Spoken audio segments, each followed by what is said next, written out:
A morte é o único final para a vilã. Capítulo 100. Enquanto eu estava trancada no meu quarto por vários dias, os preparativos das presas da competição de caça que foram deixadas a cargo do mordomo estavam quase completas. Parte do couro curtido foi entregue para um alfaiate que era especialista em confeccionar roupas para homens. Esse era um presente para o Eclise. Apesar que estava demorando demais fazer a roupa, não tive outro remédio a não ser contratar outro alfaiate para apressar as coisas. Assim que recebi a peça bem feita, comecei a me preparar para sair. Suponho que ele esteja por volta dos 67%. Eu tinha pressa em ver como estava o interesse do Eclise, que havia aumentado consideravelmente sem eu ver. Quando estava a ponto de sair do quarto, depois de ter terminado todos os preparativos, vi que o clima não estava muito bonito. Você realmente tem que sair para caminhar nesse clima? Emily olhou ansiosa pela janela e me entregou um guarda-chuva preocupada. Ainda que fosse de manhã cedo, o céu estava cheio de nuvens escuras como a noite. Svi! O som do vento que entrava pela janela soou alto. Talvez eu devesse ir depois. Segui o olhar da Emily pela janela e comecei a duvidar. No entanto, quando voltei da competição de caça, não fui ver o Eclise por aproximadamente 2 semanas no campo de treinamento porque o presente dele ainda não estava pronto. Se eu continuar evitando ele, vou perder interesse. Não. Teremos uma conversa rápida antes da chuva. Apressadamente peguei o guarda-chuva e saí do quarto. Voltarei logo. Assim que alcancei a entrada do bosque que leva ao campo de treinamento, começou a chover, abri o guarda-chuva com pressa e olhei para o céu preocupada. Isso é um sinal de mau presságio. Não quis retornar e acelerei o passo para ir ao encontro do meu alvo. O mordomo havia me informado que eles estavam descansando nesse momento. Era o descanso da manhã e eu tinha que ir depressa. Porém, quando cheguei ao campo, ele estava vazio. Onde foram todos? Andei olhando ao redor do espaço aberto. Agora que penso, naquela vez que encontrei com o Eclise depois de ter saído para caminhar, o treino havia terminado cedo por causa da chuva. Será que seu descanso começou mais cedo por causa da chuva? Vaguei lentamente pela borda do bosque para quem sabe encontrar por acidente outros cavaleiros. Quanto tempo passei dando voltas? Svim, svim. De repente, escutei um som distinto em meio ao vento uivante. Em uma curva de um caminho, vi alguém cortando um espantalho. Eclise. Foquei meus olhos naquela direção e o reconheci. Na última vez, ele estava sozinho, treinando debaixo de chuva e dessa vez não era diferente. Svim, svik. Cada vez que golpeava bruscamente com a espada de madeira, que tinha nas mãos, sobre o espantalho, a palha se dispersava em todas as direções e caía no solo. Psaak! Não mudou nada. Eu vi que seus movimentos ainda eram imperfeitos. Para passar para o seguinte nível de treinamento, ele teria que cortar o espantalho com precisão, não podia cortar o espantalho só com sua força. Fazia muito tempo desde a última vez que vinha ao campo de treinamento, mas o Eclise não progrediu muito. Não importa o quão bom é um gênio, ele ainda precisa de treinamento, porque ninguém se aperfeiçoa sem uma direção. Pak! Nesse movimento eu escutei um som agudo e a espada que o Eclise tinha nas mãos se partiu pela metade. Plu! Os restos da espada quebrada voaram para o lado e cravaram no solo. Eclise, que parou seu movimento, corrigiu os ombros e ficou ali parado. Sua figura e os restos da espada quebrada pareciam ser muito perigosos. Minha ansiedade aumentou. Não vou me aproximar dele até que ele termine seu treinamento. Queria voltar logo depois de entregar o presente, mas mudei de opinião. Agora será melhor não fazer ações com pressa. Depois de uma breve pausa, Eclise sacou outra espada de madeira da caixa que estava perto dele. Arregalei os olhos. Vi um escudo familiar na caixa.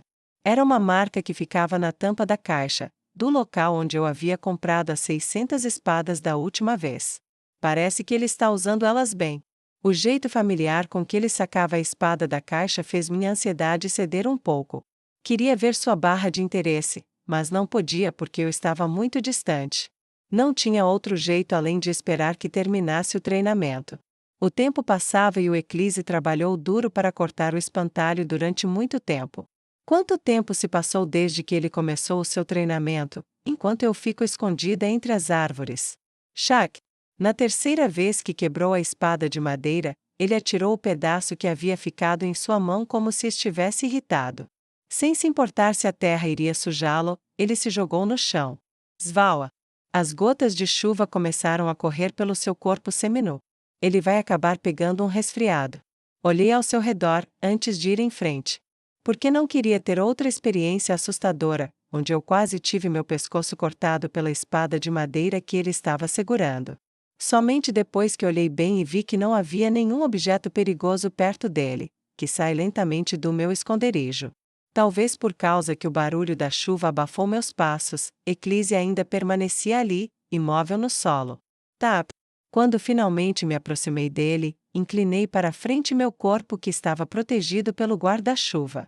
Olá! Ao ouvir a minha voz suave, os olhos do Eclise se abriram lentamente. Ele piscou várias vezes suas pálpebras úmidas. Eu pude ver claramente seus olhos cinzas crescerem lentamente. Mestra! Eclise piscou de novo com uma expressão desconcertada. Parecia que ele estava verificando se eu era real ou não. Um leve sorriso apareceu no seu rosto. Faz tempo que não lhe vejo. Interesse 69%. Nesse momento sua barra brilhou. Felizmente durante minha ausência, seu interesse não caiu. Eu estava muito contente com o valor que estava seu interesse. Enquanto isso, Eclise levantou lentamente do solo. Quando você voltou? Bem, já faz um tempo desde que regressei. Com a minha resposta, Eclise baixou um pouco os olhos. Talvez ele não tenha sido avisado do meu regresso, porque ele era um escravo que os cavaleiros foram obrigados a aceitar. Ele olhou para mim de novo com os olhos inexpressivos. Por que você não me informou que havia voltado para a mansão? Você estava me esperando? Você disse que queria me fazer feliz. Eu ri um pouco ao ver um jovem rude que falava essas palavras com muita tranquilidade. Aqui, pegue isso. Entreguei a ele o estojo de luxo que eu estava segurando. É meu presente para você. Demorei para vir te ver porque eu estava esperando isso ficar pronto.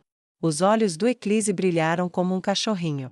Com hesitação, ele não pegou de imediato. Por que você não pega? Por causa da chuva. Ele gaguejou um pouco e confessou porque não queria tocá-lo. Como eu me atreveria a pegar um presente seu com as mãos molhadas? Está tudo bem. Fechei os olhos e sorri. Eu queria muito ver você usando meu presente, por isso vim por debaixo de chuva e mesmo assim você não vai pegá-lo? Sacudi o estojo e sussurrei suavemente de uma maneira triste. Os olhos cinzas do Eclise vacilaram. Ele ficou em silêncio por um momento e lentamente o pegou. Clique! Suas mãos molhadas logo abriram a caixa. Isso! Os olhos do Eclise, que olhavam o interior, se abriram ainda mais. Isso é marfim de mamute e canino de tigre branco. O que tinha dentro da caixa era um colar feito com peças de marfim e dente de tigre branco. Se o colar fosse todo branco ia ser muito sem graça, por isso mandei colocar ônix no meio. Contas redondas negras combinam bem com dentes serrilhados e peças de marfim. Era um artigo raro que não se podia comprar com dinheiro. Apesar que eu só soube disso depois. Agora entendi por que Calisto e Vuinter ficaram em segundo e terceiro lugar, respectivamente. Os mamutes e os tigres brancos eram animais raros. Não tinha como ver eles andando casualmente pela floresta. Por isso, um adorno feito de marfim de mamute e dente de tigre branco era ainda mais raro. O Eclise logo entendeu isso e por isso teve medo de tocar com suas mãos sujas no colar. Se é para ajudar a aumentar o interesse do protagonista, então vale a pena dar isso. Eu estava cheia de expectativas e impaciência. Levantei a cabeça com bom humor e perguntei: Você gostou? Mestra. Ele logo levantou a cabeça. Isso é demais para mim. Na antiga Capria, somente os melhores guerreiros podiam usar colares de marfim. Cortei as palavras do Eclise. Isso eu aprendi em um livro. Mas isso era algo que o Eclise sabia bem mais que eu. O continente de Capria era onde ficava seu país natal Delma. Agora o continente inteiro estava sob o controle do Império de Inca. Essa gargantilha, está na hora de tirarmos isso fora. Eu falei com um pouco de arrogância, olhando para aquela peça de couro que tinha uma pedra amarela pendurada nele. Eu disse a você que ia voltar com o primeiro lugar. Eu sou a rainha da competição de caça desse ano. Então, como eu disse antes, tudo que eu tenho que fazer é dar, ao meu primeiro e único guerreiro, força e apoio. Eclise abaixou sua cabeça de novo e olhou para o colar. Quando não pude ver seus olhos, que poderiam me dar pistas de seus sentimentos, eu comecei a ficar nervosa. Porque eu não sabia dizer se essa era uma reação positiva ou negativa. Será que foi demais? Quando eu ia perguntar de novo se ele havia gostado, ele olhou para mim, com um brilho apaixonado nos olhos. Nesse momento meu coração acelerou. Mestra! Eclise levantou lentamente o colar de dentro do estojo, olhando-me com olhos brilhantes de uma besta. Logo levou a mão que estava segurando o colar até a boca. Interesse 77%. Ele beijou o colar e seu interesse saltou imediatamente. Nesse momento, uma janela do sistema apareceu na minha frente. Sistema, você alcançou 70% ou mais e com um dos protagonistas-alvo. Sistema, a partir de agora não será mais possível ver a porcentagem na barra de interesse.